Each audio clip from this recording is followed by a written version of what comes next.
Welcome, Deep Diver. Today, we're taking a closer look at something really quite interesting that popped up in our research, AWI's Health Equity Initiative. hmm And the materials we looked at describe it, well, not like your usual corporate wellness program. They call it a strategic operating system for human capital. Yeah, that phrase definitely jumps out. It signals something different from the start. Exactly. So, our mission today is to kind of unpack how AWI says they're upgrading employee well-being really from the ground up, moving, way beyond just counting steps. Right, towards something they call personal sovereignty over health.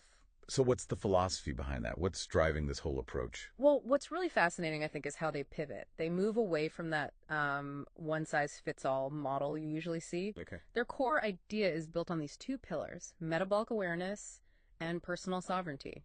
It's about deep individualization. Not just tracking steps then. No, not at all. It's more about empowering employees, almost like making them researchers of their own biology, teaching them to understand their unique body signals, How do they do that? mainly by giving them their own biological data, specifically using continuous glucose monitors, CGMs. Ah, okay. So direct biofeedback. Precisely. And this fosters what AWI calls radical ownership. The goal is basically making each person the, quote, CEO of their own health. CEO of their own health. Yeah. That's a strong statement. Quite a shift. But how do they actually, implement this? How do they get people started on this very personal journey within a company? What's that initial phase like? Yeah, the rollout. It starts with what they call the A to Z journey, and the first step is the ignition phase, month one. Okay, ignition. What happens then? Well, after an initial strategic huddle, which the sources mention is a virtual strategy call, they deploy CGMs, a 60-day supply for every employee taking part. Yep, for their first 45-day challenge.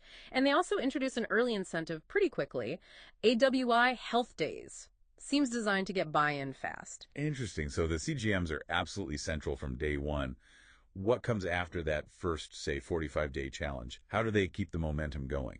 Good question.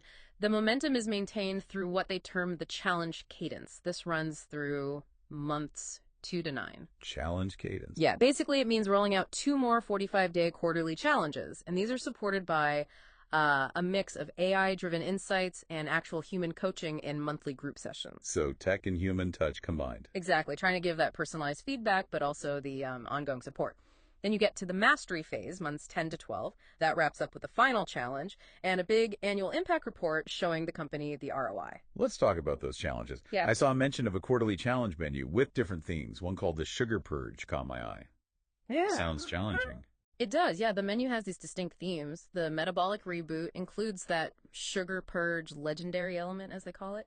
Apparently, people visualize the sugar they've cut out together, creates a shared goal. So a community aspect.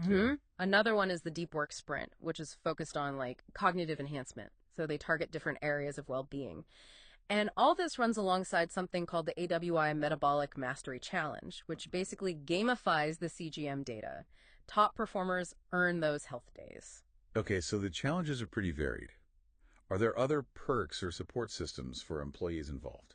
Yeah, they get what's called the AWI Corporate Advantage Pass. That gives them a few things. A 15% discount at AWI's own biohack rehab store for, physical goods, lab kits. Right. And also a pretty significant coaching discount. It's an automatic 25% off one-on-one coaching, but they can earn up to 50% off through doing well in the community challenges. Okay, so there's ongoing value there. Now, shifting focus a bit, how does all this individual data become useful for the company itself, for leadership? Do they get a picture of the overall workforce health? Yes, that's where the intelligence, the corporate mood pulse comes in. It's quite innovative, actually. Mood pulse. How does that work? Employees can voluntarily upload anonymized weekly reports from their CGM app. These show their metabolic highs and lows, basically. Anonymized eustress. Absolutely critical. 100% voluntary, 100% anonymized. No individual data ever goes to the employer. What leadership gets is an aggregated report, this mood pulse. And what does that tell them? Well, since glucose spikes and dips are directly linked to things like stress and inflammation, it gives leadership a real-time biological indicator of the collective stress level and resilience of their workforce. It's a novel metric. It is a different kind of insight. And you mentioned the AWI Health Days as incentives earlier. How exactly does that incentive structure, the incentive matrix, function? Right. The matrix is built totally around those health days. You earn them by winning or placing in the challenges anywhere from a quarter of a day up to a full day. Okay. And then you use them like extra PTO. You can use them as paid time off, specifically for pre-approved health activities.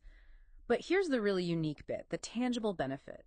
Employees can choose to convert those earned health days into a cash deposit into their health savings account, their HSA. Really? How does that conversion work? It's converted at 50 cents on the dollar based Yeah. on their daily pay rate, so it connects health engagement directly to, well, financial well-being too. It's a pretty powerful, concrete reward. That is tangible. Mm. Okay, so wrapping this up, the core idea AWI seems to be putting forward is that this isn't just wellness. It's a fundamental upgrade to how a company operates, investing in what they call employee equity in their own health, using personalized data, real incentives. Exactly. It's positioned as a strategic investment in human capital itself.